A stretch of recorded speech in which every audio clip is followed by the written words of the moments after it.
ให้ตั้งใจรองานที่หาเงินได้พอสิไปขอน้องแต่งงานแม่นยังเกิดขึ้นให้ยืนทางถึงว่าเนิ่นนานสัญญาสาบานจะหักกันจนถึงวันตายมีแห่งใจแม่นเจ้าไปฟังคำไผ่ใส่ยาว่าอายมีไหมหวังมาโคโนเตรียมผ้าดองจะไปมั่นหมายแต่แล้วก็อายแสนอายญาติผู้ใหญ่ให้เฮาเลิกลาอายบ่ได้ตัว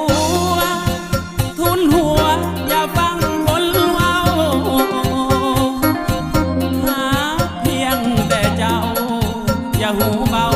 ฟังคำเข้าสาไปซอยงานดองเพื่อนพี่น้องตอนนั้น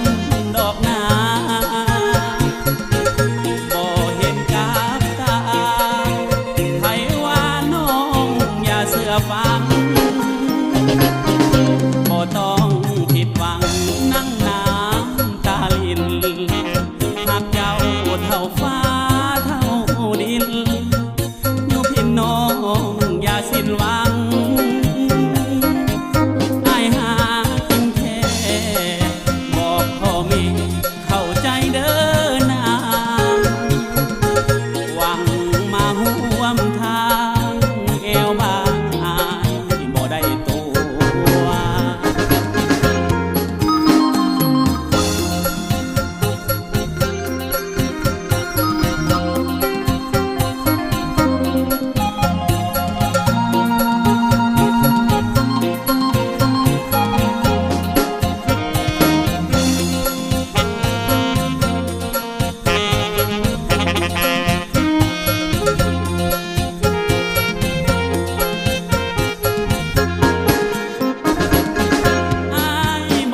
ตัว